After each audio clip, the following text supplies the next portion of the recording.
Well, today, I think we're going to do something a little different. We're going to have a little fun. All work and no play. So today, we're still in Glenwood. I'm not going to bring up Neoflight, but we are going to jump in a little Cessna 152 Aerobatic. This plane is underpowered. It's just like the other Cessna. It has probably a little more horsepower, but this one is a category that can be aerobatic.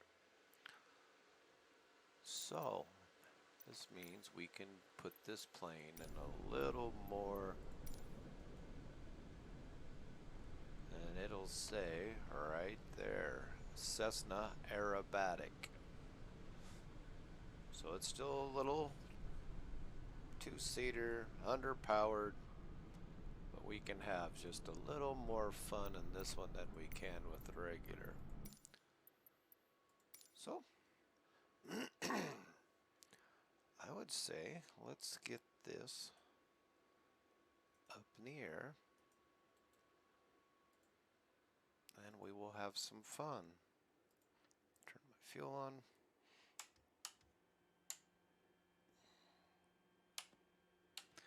Pretty much everything the same, even though Neoflight's not going. You pretty much do the same.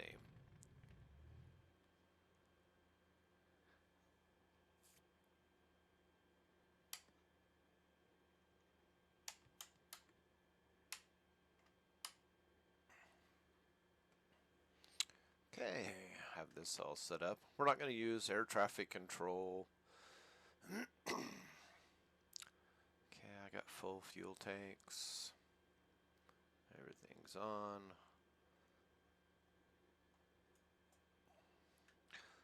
Usually when I do this, I put my motion so I can have the camera follow my head movement. So if I need to look right, I just look right with my head and the camera automatically moves. But I don't have that hooked up today. For aerobatics, you kind of need to be able to look around everywhere.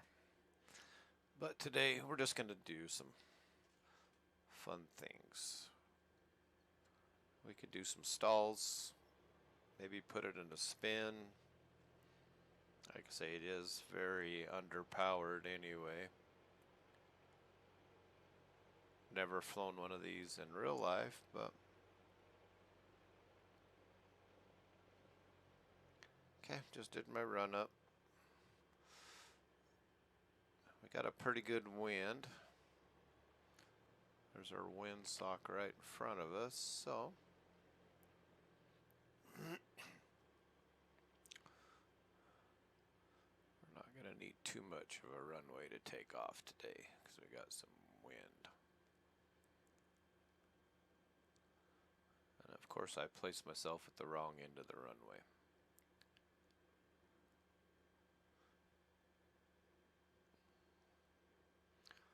But yeah, a flight or two ago we were talking about maybe doing some emergency landings, seeing what it's like when you lose an engine, what your options are, and kinda, it can be safe and it cannot be.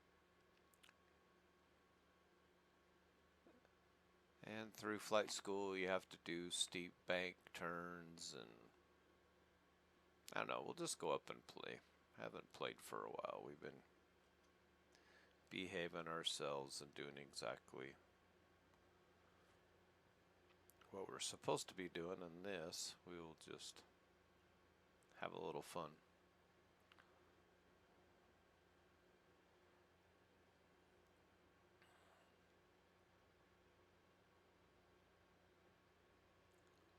Instead of taxiing all the way to that runway, I think, since we're on an Air Force base, they might just let us take off right here. Let's really break some rules. So what I'm going to do, get this baby airborne, let's go play. I'm going to turn this into the wind.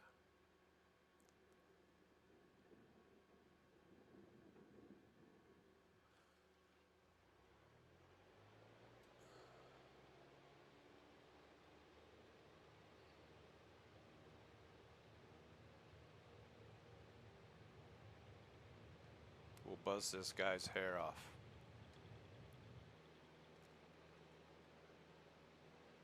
Alright, flaps up.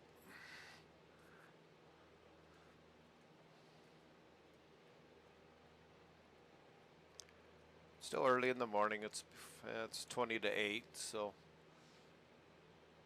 let's just grab us some altitude. We're going to head off north here of Glendale.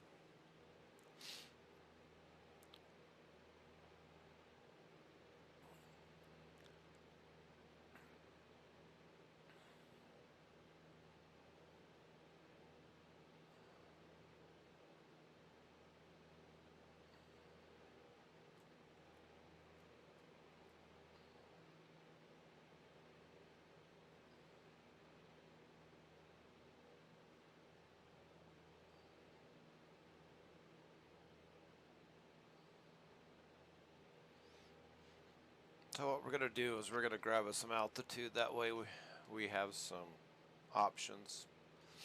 You don't want to stall close to the ground. You can simulate your stalls.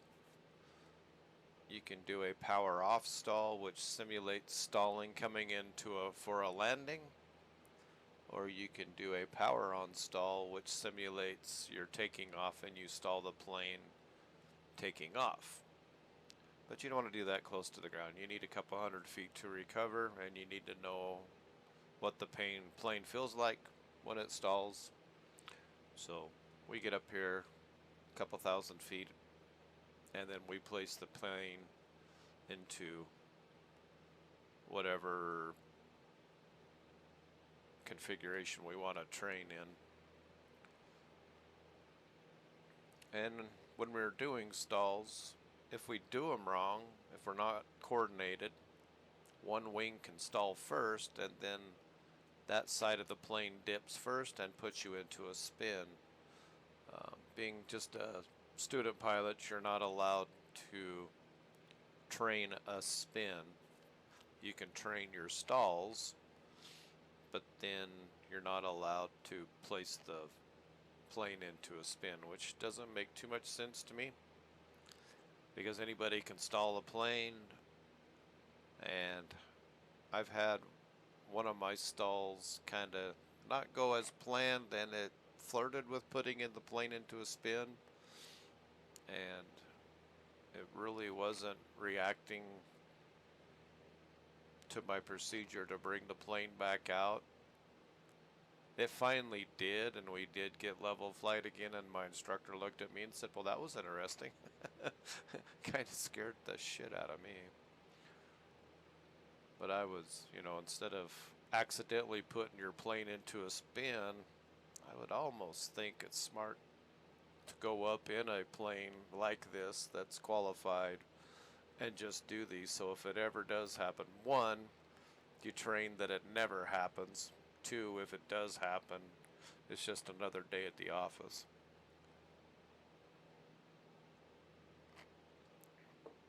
And then once you do so many stalls, it's kind of hard to put the plane. I know there's a few times I struggle. Okay, I'm going to put the plane into a spin, and you're so used to keeping it nice and coordinated, a nice stall, you kind of struggle with trying to get it to spin.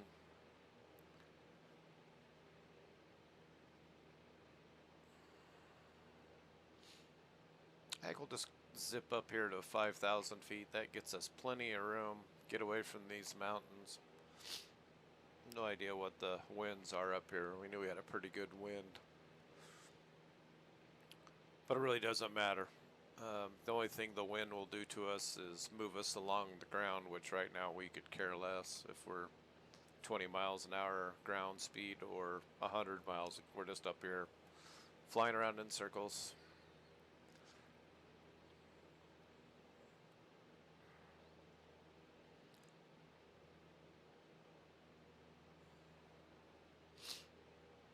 So what better way to start the day than a cup of coffee and grabbing your Cessna 152 and go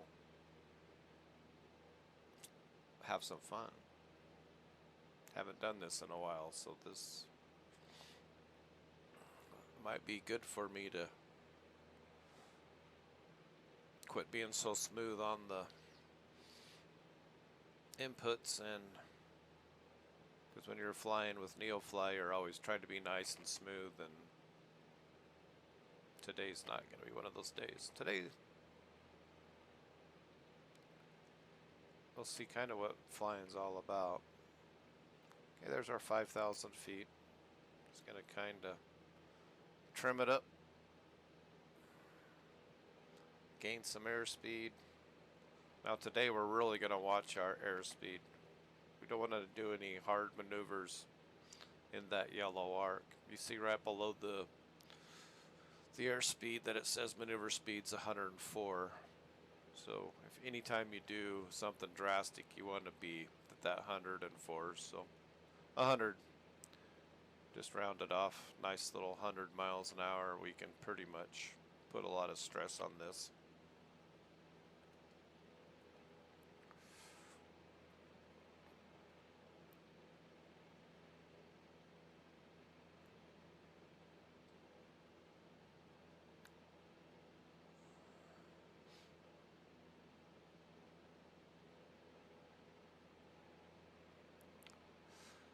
Alright, I kind of let it climb a little bit, so let's drop down because we want to keep that 5,000 foot.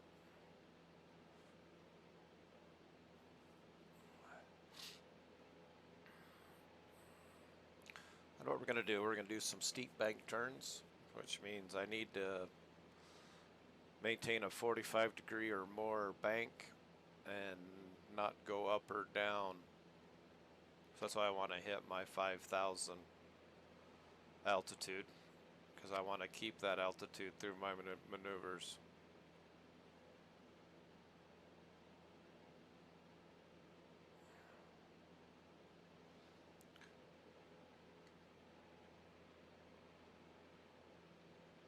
And the only thing I don't have that I would have is the seat of my pants. I don't feel what the plane's doing. So it's actually a little harder to fly a simulator because I would really like to feel what the plane's doing. Okay, so they're a little fast, but it's going to bleed off. Let's do us a left bank.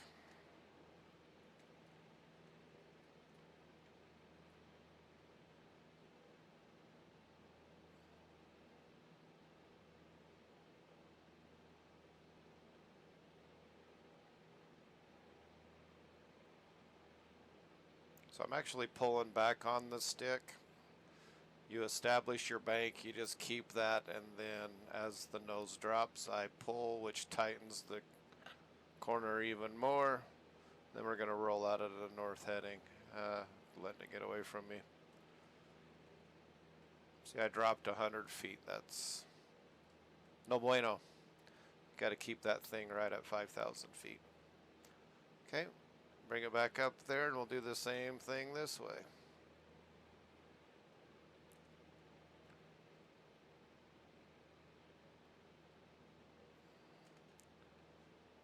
And when I bank this hard, the more I pull back on my rudder, the tighter I'm really pushing this plane into a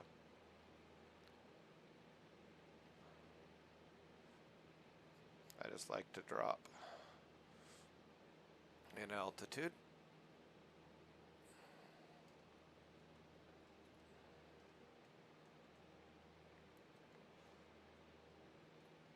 So them are steep bank turns usually. I just look out the window at the horizon and just, I gotta work at keeping my plane where it needs to be. Okay, since we're underpowered, I think if we just do a nice little loop, what I gotta do is I gotta dive the plane a little bit, gain some airspeed, and then we're just gonna pull back and go all the way around. Here we go. Just gonna hold back. Just let go of my steering. It wants to fly, and now I just pull back.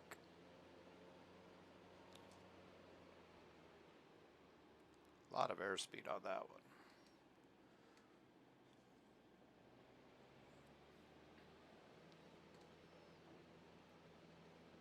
That wasn't a very good one.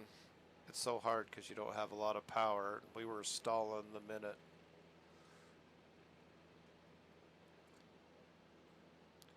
And the best thing with these is if things don't look right, you just let go of your yoke. And the plane usually wants to level itself out, do what it needs to do. Gave me some altitude back here. Then another one that was kind of fun is the instructor would have you close your eyes, remove your hands, and he would put the plane, and some are really good at this. They can nice and easily roll a plane into some horrendous configuration, and then you open your eyes, you got to figure out what the problem is and correct it. So you could be diving, you could be climbing, the plane could almost be stalling, and he would do it so nice and easy that you feel the plane doing something, but you can't figure it out till you open your eyes and you either see nothing but blue sky, and what you need to do is look outside, look at your gauge. Is your speed dropping? Is your altitude dropping? What's your artificial? I mean, you got to look at all these gauges immediately and figure out how to get the plane back into proper flight. So some of them are kind of fun. Kind of hard to simulate that since I gotta see.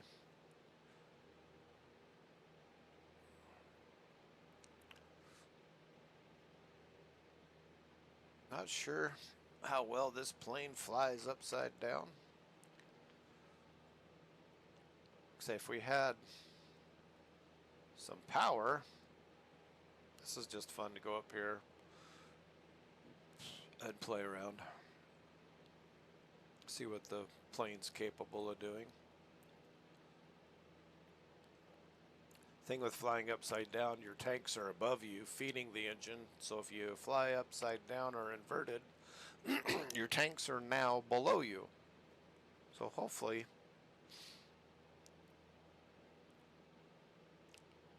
we could always give it a try, huh?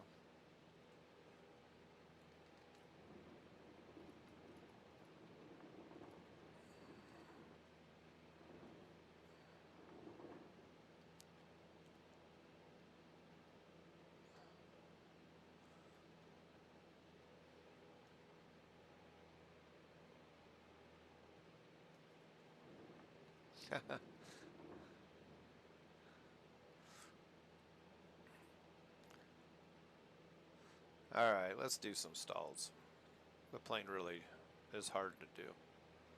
So what a stall is when the wing, the air is no longer going across your wing and creating lift. And that's what that little horn is. You hear when I come in for landing, you hear the stall or that little buzzer. That's telling me that the wind is starting to flow over the wing, where we're going to start losing our lift.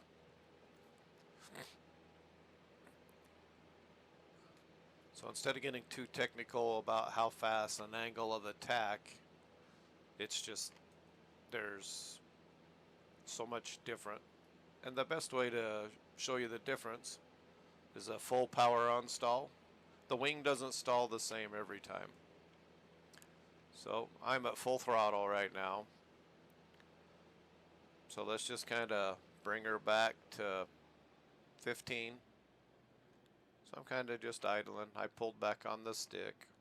I'm not creating a lot of thrust. My airspeed's dropping. I'm just maintaining this. So at level flight, I can stall the plane. I just keep pulling back, pulling back. The nose is rising. Pretty soon we're going to hear that.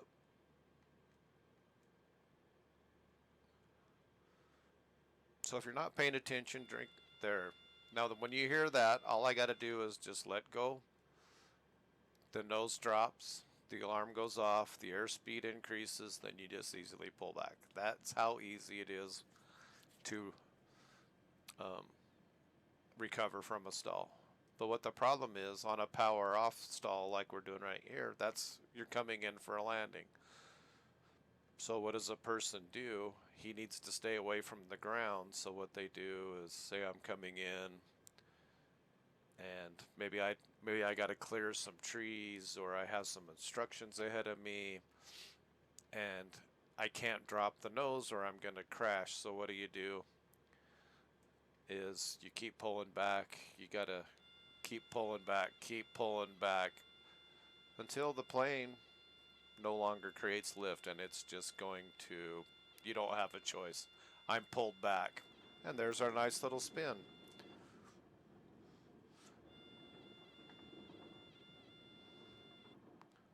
So you just let the plane fly and bring it back. And then put the power to it. So what I did is I had one wing stall before the other because I wasn't in coordinated flight. And what coordinated flight is you take a look at this gauge right here. You see the wings. As I turn, the wings dip and they move, and there's a little ball.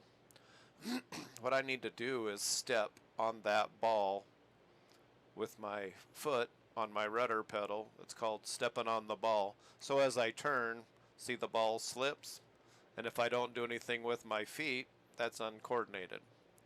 So you step on that ball. And if I'm in a stall, that's uncoordinated flight. So when I do a turn, you bank the wings, and then you actually step on that rudder pedal, and it throws your tail around. So that's a coordinated.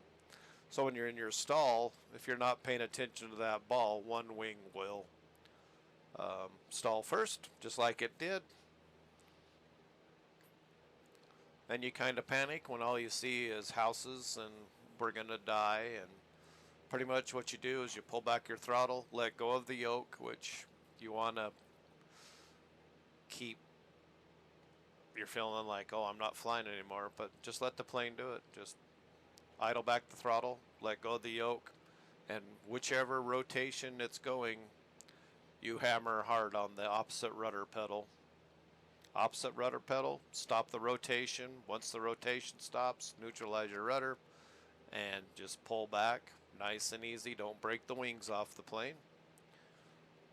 And recover from your dive. So, well, that was a spin. We got to do a spin. And if you do not recover, I think it's 3 rotations. Every rotation it gets tighter and tighter. And if you do not pull that plane out of that spin, after a while, there's nothing you can do. You'll go right to the ground. That spin gets tighter and tighter, and you cannot recover from it. So that's why it's very important. The minute it spins, you've only got a handful of seconds to do what you need to do to get that plane out of it. So that was a power off stall. That's coming in for a landing. So now we're going to do a power on stall, which is a lot more aggressive, and you feel it a lot more in your body. The plane's going to act so much different. A power off stall, it's just nice and floaty. You just kind of whee. Power on, you're going to see I've got to do a lot to make this thing stall. And the more power you have, this is still way underpowered, so I'm just going to climb, get my altitude, have a sip of coffee, and then we'll simulate. And we don't got to do fast. I mean, we take off at 55 knots, so it's not the speed, it's the power. So right here, we're climbing out at 70 knots. That's still quite fast. But I'm full throttle. I'm making as much thrust as this plane will create. So there's 60. So alright, we just took off and I'm not paying attention, or I've loaded the plane wrong or something. And I'm just going to go ahead. See how much more blue sky we see? And then all we got to do is drop. You already got full throttle, so you just drop that nose a little bit, bring the airspeed up. So if you're paying attention, a stall's not that big. You've really got to create a stall. I'm having a hard time keeping this plane coordinated.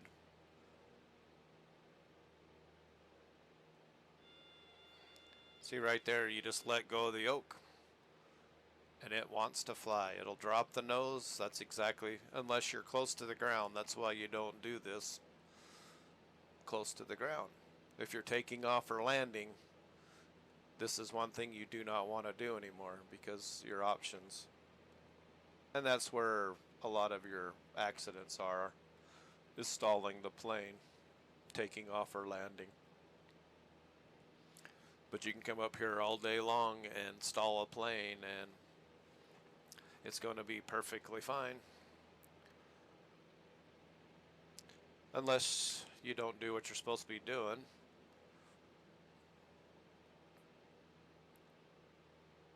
I mean, we're straight in the air.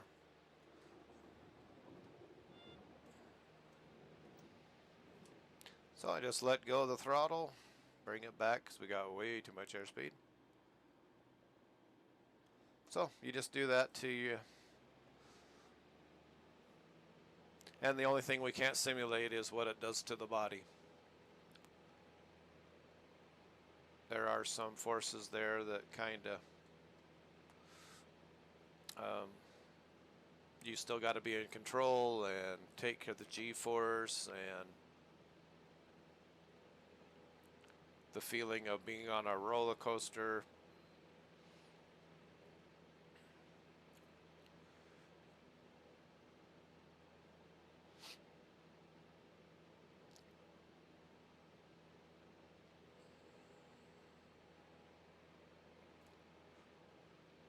I'm not sure what else to do.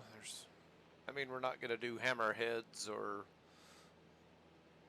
we can just do simple things in this underpowered Cessna, but I really do need to get a stick. I try to fly the extra with a yoke and it's just not the same. I really can't input fast enough. It's very hard to control.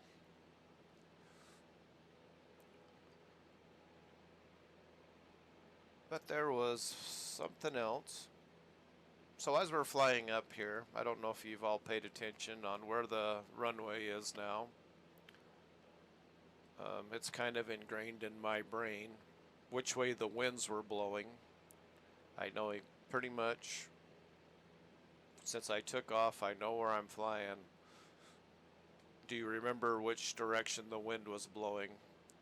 And if you can't remember, if we can look out the window, see a smokestack, but I don't see any smokestacks. I don't see anything that can really remind me of the wind, other than I know pretty close within 20-30 degrees of which way the wind's blowing, because as the pilot, that's my job.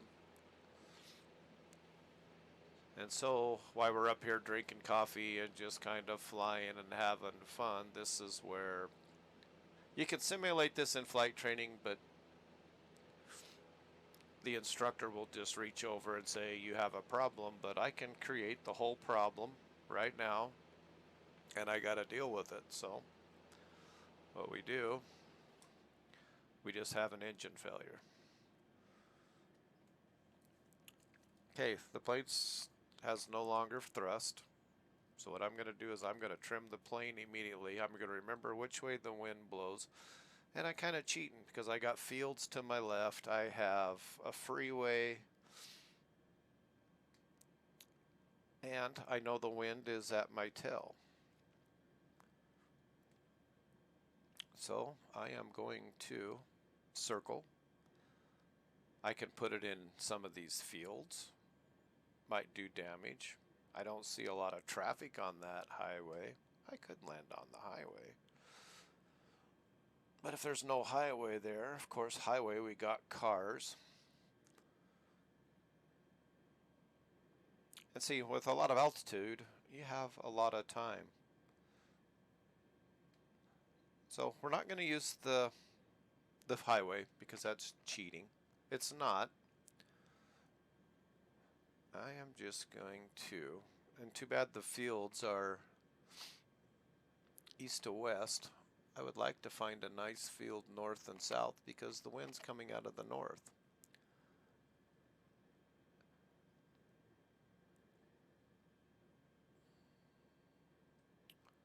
So I am just looking out the window, looking at my options, looking for telephone poles, and I'm basically going to do a pattern. Oh, there's a nice field right there, if I can make it.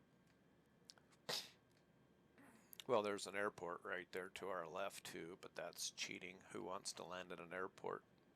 But if this was a real life emergency, you damn tootin', I'd be going straight over here to that airport, and if I can make it, I was going to land there. But let's pretend like we're out in the desert. There's no freeways, there's no airport, and I have two fields off to my left that look very promising. Now remember, I'm a glider. You can see my artificial horizon doesn't work anymore because the engine's basically off. The blade's moving. It's just pinwheeling. I mean, it's just. I think if something were to broke, I think the prop would stop, but I'm not sure. So what I'm going to do is just hold this speed, and I think that field to the right of the freeway, that's going to be my touchdown. That is where we are going to put this baby. I have a tailwind right now. We're going to have a somewhat of a little crosswind. And I don't have my flaps. My flaps are still up because we do not want to create drag. I want to have this plane fly as far as I possibly can to give me options. If I were to put the flaps down, that's my very last thing, if I even do it. Now it's just a judgment of when do I turn. I don't want to overfly it, but I can dive down, I can pull back a little bit.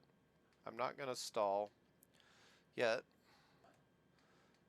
I'm about 1,000 feet up.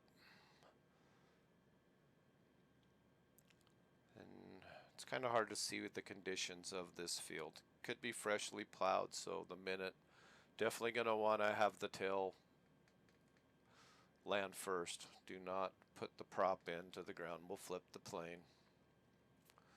See, now in flight school, you'll be doing all this with your instructor, and then at the last minute, he'll reach over there and full throttle, and you pull out of it.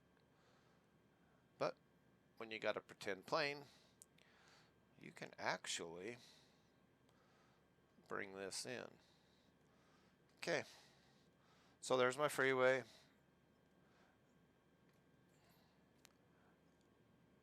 Here's my field. We're still alive. There's a road I want to get over. And then just past that road, that's going to be my airport. So now I've actually made it. Oh, there's actually a little road right there. Ha, that's funny. Should we cheat? So now I'm basically controlling my airspeed with my nose. I am going up and down. Now that I've actually established, dropping my flaps.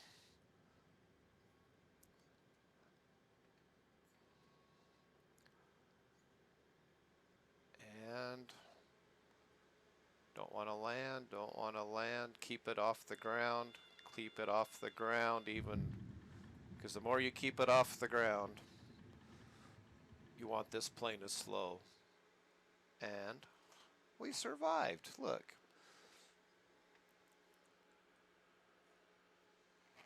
Now you're not going to do that in a 747. What a 747 does, it actually has 3 other motors. What's the chances of all 4 motors going out?